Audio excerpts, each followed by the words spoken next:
Flávia, desculpa a demora aqui de jogar de volta para você.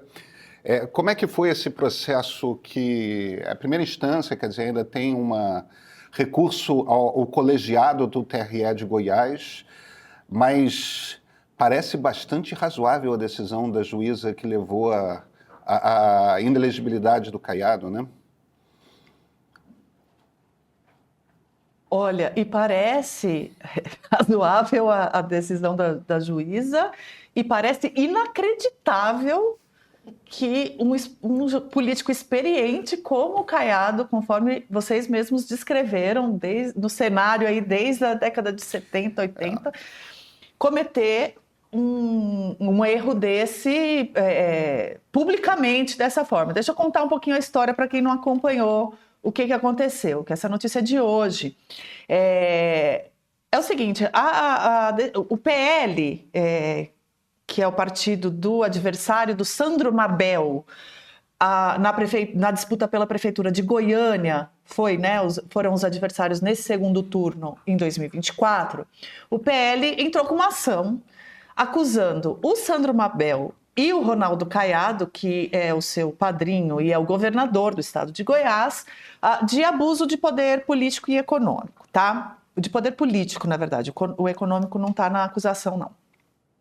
E para basear esse pedido, eles usam o fato de que o Caiado usou o Palácio das Esmeraldas, que é a sede do governo estadual em Goiânia, para promover jantares com aliados.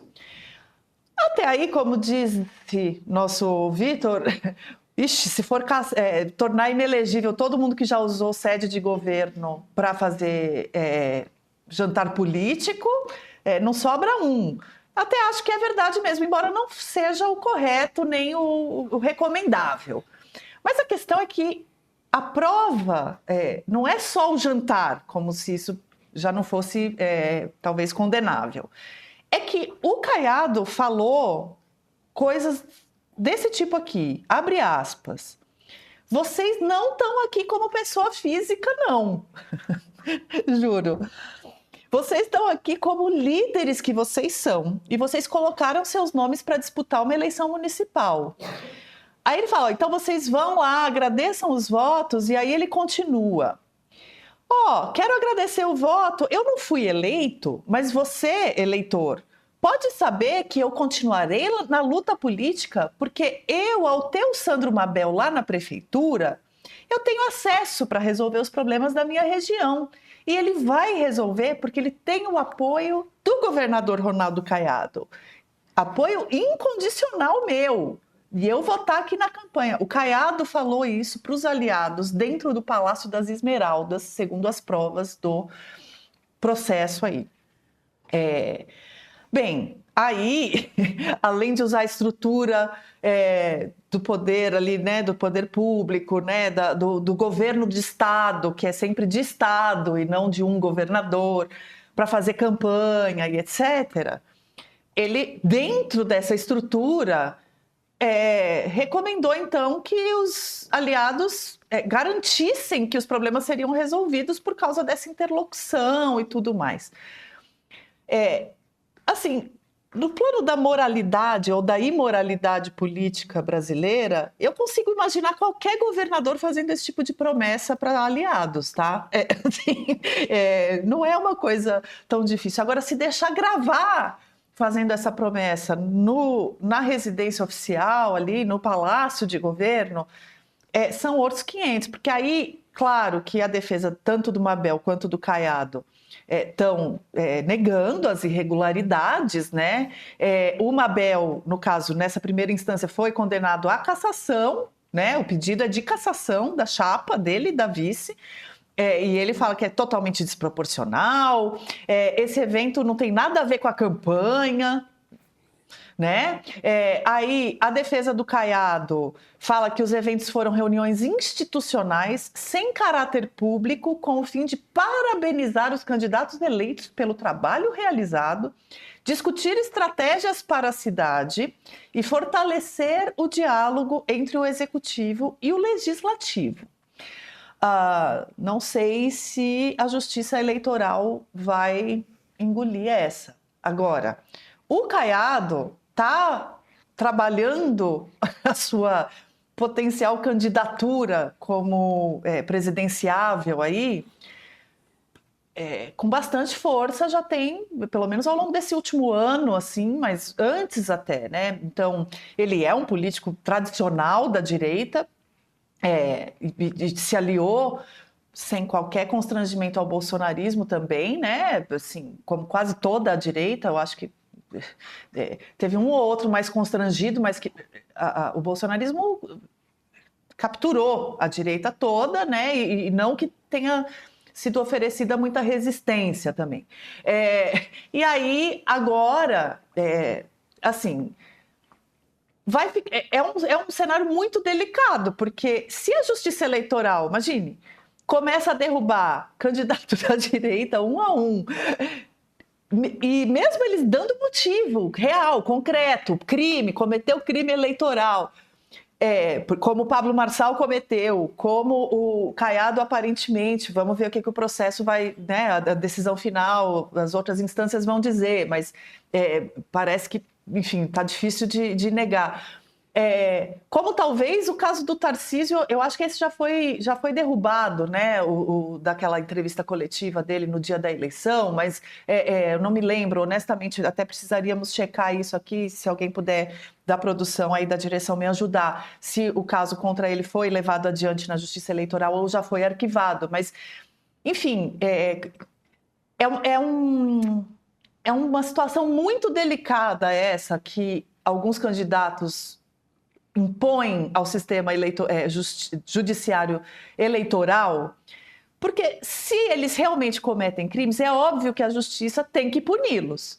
Mas aí isso retroalimenta o discurso de vitimização de uma forma que favorece o seu campo. E isso é uma bola de neve, e eles sabem disso, e eles se usam disso, se utilizam disso. Isso é método também, né? O Bolsonaro, pelo menos, usou muito isso, de forçar a mão, de forçar a barra das ações dele, para assim que a justiça viesse atrás dele, eu sou um perseguido, né? Então, é uma situação, enfim, complexa. E aí, só para eu devolver aí para você comentar, Pedro, eu queria... Porque, assim, eu tô aqui em São Paulo, eu tô longe, mas como eu tô ouvindo tudo que vocês estão falando, eu fico doida para querer dar meus pitacos aí nas opiniões de vocês. Mas aí, assim, você comentou, né, que não... Eu concordo com você que nem todo eleitor do Bolsonaro é fascista, e que essa generalização não é só tola, como ela prejudica a democracia, a evolução da conversa, a reconciliação do país, tudo isso. É diferente com relação a políticos. Uma coisa é um eleitor que tem ali só o voto ou uma eventual manifestação, uma outra eventual manifestação cívica para expressar ou não as suas ideologias, as suas escolhas, né? Um político não. Então, um político que adere não só a um governo autoritário ou, enfim, de tendências fascistas, e depois ainda permanece, mesmo depois desse governo, eu acho diferente do que um eleitor. Então, eu pontuo essa diferença com relação ao Tarcísio e aos eleitores do Bolsonaro. Mas é isso, Caiado agora tem que se explicar na justiça, a ver o que ele vai explicar. Eu não discordo de você que líder político e eleitor, obviamente, tem que ser julgado por critérios diferentes. A minha única preocupação é o seguinte, a gente precisa pacificar o país, a gente precisa voltar a conversar. Eu acho que é um problema se a gente começar a adotar um critério que a gente exclui tudo quanto é líder de direita. E o problema é que se o critério for subiu no palanque do Bolsonaro não é tolerável, acabou, não sobra ninguém, entendeu? O próprio Caiado subiu, desceu, brigou com o Bolsonaro durante a pandemia, bateu de frente, depois subiu de novo. Eu acho que tem muita coisa que faz parte do jogo político. Os políticos, na verdade, sabem fazer isso muito bem. A gente tem um problema, veja, mesmo que a gente pegue aqui o inquérito da Polícia Federal,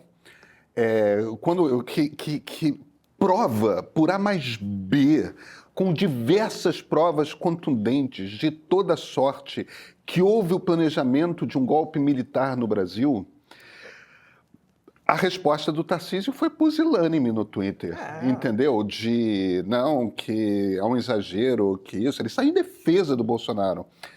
Mas se você pega o Ratinho, se você pega o Zema, se você pega o Caiado, eles podem não ter feito defesas tão contundentes do Bolsonaro, mas é quase como se fizessem, entendeu? Deixa pra lá, para de... Eles recusam a falar o óbvio. E o ideal seria que a gente tivesse líderes de direita que falassem isso. Não, de fato, é inadmissível tentar um golpe de Estado. O problema é que a gente não tem. Mas, Pedro, a gente viu vários exemplos de pessoas, e aí não estou falando só de políticos, mas de gente que orbitou ali no governo Bolsonaro, jornalistas, inclusive, que depois tiveram atritos com Bolsonaro e que foram defenestrados pelo bolsonarismo. Eu acho que é muito cálculo político, essa declaração do Tarcísio, a falta de veemência desses outros políticos. Eles estão conversando, na verdade, com o eleitor, estão olhando lá em 2026.